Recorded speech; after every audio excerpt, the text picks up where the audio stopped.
आणि यानंतर पाहूया टॉप 9 मोठ्या राजकीय बातम्या। कल्याण डोंबिवलीमध्ये भाजप शिंदेची शिवसेना पुन्हा आमने-सामने। तुम्ही आमचा एक पदाधिकारी घ्याल, आम्ही तुमचे 4 घेऊ। भाजप जिल्हाध्यक्ष नंदू परब यांचा शिंदे शिवसेनेला इशारा, तर युती धर्म म्हणून आम्ही संयम पाळतोय, नंदू परब यांचं वक्तव्य। रवींद्र चव्हाण यांना कल्याण डोंबिवली शिवाय दुसरे काही दिसत नाही, कार्यकर्ते फोडले तर आम्हालाही तसंच उत्तर द्यावं लागेल, संजय शिरसाट यांचा इशारा। महायुतीमध्ये आपापले कार्यकर्ते न फोडण्याचं ठरलंय, मुख्यमंत्री जातीनं यामध्ये लक्ष घालतील आणि न्याय देतील, प्रताप सरनाईक यांची प्रतिक्रिया। ठाणे जिल्ह्यातील सर्व पालिकांवरती शिवसेनेचा भगवा फडकेल, कुणीही कितीही उड्या मारल्या तरी देखील शिवसेनेला काही फरक पडत नाही, मंत्री प्रताप सरनाईक यांचा हा इशारा। पालिका निवडणुकांची 15 डिसेंबरपर्यंत घोषणा होण्याचीही शक्यता। पार्थ पवार यांच्या मीडिया कंपनी मुद्रांक शुल्काची रक्कम भरणार नाही, तर कालच्या सुनावणीमध्ये वकिलांनी भूमिका मांडल्याची सूत्रांची माहिती। 21 कोटी मुद्रांक शुल्क कोण भरणार यावर झाली सुनावणी। भाजप प्रदेशाध्यक्ष रवींद्र चव्हाण यांची आज सकाळी 10 वाजता पत्रकार परिषद। सावंतवाडीमधील राड्याच्या पार्श्वभूमीवर महत्त्वाची पत्रकार परिषद। चव्हाण निलेश राणे यांच्या आरोपांनाही देणार उत्तर। सभागृहात कर्जमाफीच्या विषयावरती बोलायचं नाही असं मुख्यमंत्र्यांनी स्वतः सांगितलेलं आहे, त्यामुळे कर्जमाफीच्या मुद्द्यावरती आम्ही बोलू शकत नाही। सहकार मंत्री बाबासाहेब पाटील यांचं वक्तव्य। 30 जूनपर्यंत सरकार कर्जमाफी देणार, बाबासाहेब पाटील यांची प्रतिक्रिया समोर। शिक्षकांचा आज राज्यव्यापी संपात सहभागी झाल्यास वेतन कपात करण्याचा शिक्षण विभागाचा इशारा। शिक्षकांच्या संपाला पवारांच्या राष्ट्रवादी पदवीधर संघटनेचा पाठिंबा।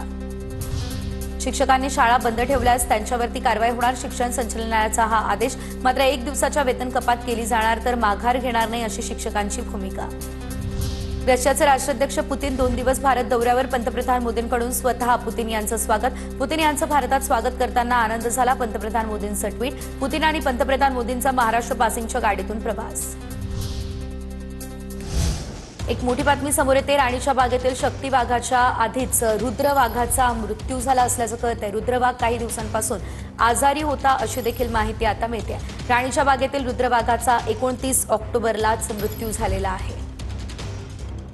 रुद्र वाघाच्या मृत्यूचा अहवाल आला नाही, मृत्यूचं कारण मात्र त्यामुळे अस्पष्ट असल्याचं पाहायला मिळतंय। या संदर्भात अधिकची अपडेट आमचे प्रतिनिधी निवृत्ती बाबर यांच्याकडून घेऊयात। निवृत्ती, आपण पाहतोय राणीच्या बागेतील आणखी एका वाघाचा मृत्यू झाला असल्याचं कळतंय। नक्कीच आपण जर पाहायला गेलो तर याच नोव्हेंबर महिन्यामध्ये शक्ती वाघाचा मृत्यू संशयास्पद आहे असा आरोप जे आहे ते व्याघ्रप्रेमींनी केला होता, परंतु शक्ती वाघाच्या अगोदरच राणीच्या बागेतील रुद्र वाघाचा मृत्यू झाल्याची माहिती जी आहे ते माहिती समोर येते। काही दिवसांपासून हा रुद्र वाघ जो आहे तो आजारी असल्याची माहिती आहे, त्याचा मृत्यू 31 ऑक्टोबरला झाला होता।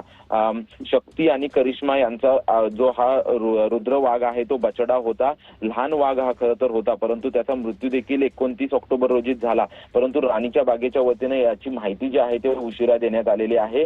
याच्या अगोदर जो शक्ती वाघाचा मृत्यू झाला होता त्याच्या मृत्यूची देखील माहिती लपवल्याचा आरोप जो आहे तो आरोप व्याघ्रप्रेमींनी राणीच्या बागेच्या प्रशासनावरती केला होता। परंतु असे धन्यवाद दिलेल्या अपडेट्ससाठी। आणि यानंतर पाहूया टॉप 9 मोठ्या राजकीय बातम्या।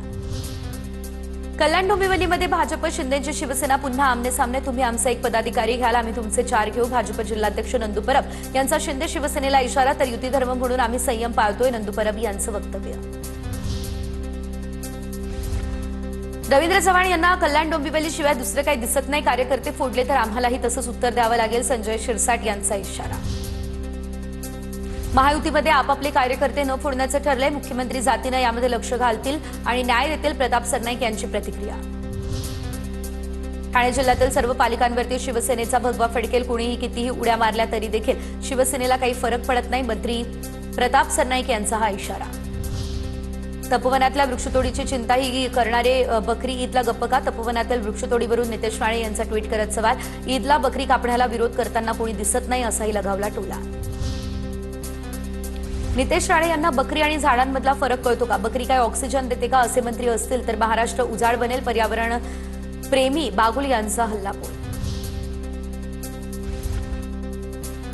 विधान करून वातावरण बिघडेल कसं, हा नितेश राणे यांचा प्रयत्न। मंत्री संजय शिरसाट यांची नितेश राणे यांच्यावर टीका। राणे हिंदुत्वाची भूमिका मांडतात की पर्यावरणाची हे कळतच नाही, संजय शिरसाट यांचं हे वक्तव्य। वृक्षतोड होत नसून झाडे दुसरीकडे नेऊन लावण्यात येत आहे याबाबत राजकारण करू नये. तपोवनातील वृक्षतोडीवरती रामानंदाचार्य नरेंद्राचार्य यांची प्रतिक्रिया. कुंभमेळ्यासाठी सरकार सुविधा करत असेल तर कुणी आडवे येऊ नका, रामानंदाचार्य यांचं हे वक्तव्य. नाशिकमधील तपोवन परिसरातील वृक्षतोडी विरोधात मनसे देखील आता झाली आक्रमक. उद्या मनसेकडून आंदोलन केलं जाणार. नाशिककरांना मोठ्या संख्येने आंदोलनामध्ये सहभागी होण्याचं मनसेने केलं आवाहन. आणि यानंतर पाहणार आहोत काही महत्त्वाच्या बातम्या. उद्धव ठाकरे पुन्हा एकदा दिल्ली दौऱ्यावर जाण्याची दाट शक्यता. 14 डिसेंबरला रामलीला मैदानावरती इंडिया आघाडीच्या नेत्यांचं आंदोलन. राहुल गांधी यांच्या नेतृत्वात सरकार विरोधात रॅलीचं करण्यात आलं आयोजन.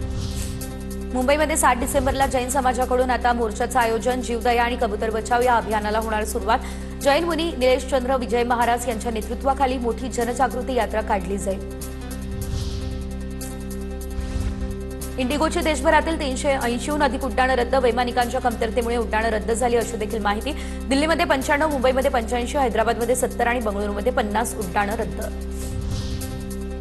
महापरिनिर्वाण दिनानिमित्त दादरच्या चैत्यभूमी या परिसरामध्ये मोठा पोलिसांचा बंदोबस्त तैनात. आज सकाळपासून बाबासाहेबांना अभिवादन करण्यासाठी मोठ्या संख्येने भीम अनुयायी चैत्यभूमी परिसरामध्ये दाखल. हिवाळी अधिवेशनाच्या पार्श्वभूमीवरती नागपूरमधील मुख्यमंत्री निवासस्थानापासून ते सिव्हिल लाईन्स परिसराला पोलीस छावणीचं स्वरूप. अधिवेशनाच्या बंदोबस्तासाठी 7,000 पोलीस सुरक्षेसाठी तैनात. 2009 मधील दिल्लीमधील ऍसिड हल्ला प्रकरणी सुप्रीम कोर्टाची कठोर टिप्पणी. 2009 सालचा खटला अद्याप पूर्ण नाही, ही व्यवस्थेसाठी लाजिरवाणी गोष्ट. सर्व उच्च न्यायालयांना अशा प्रलंबित प्रकरणांची माहिती 4 आठवड्यांच्या आत सादर करण्याचे निर्देश.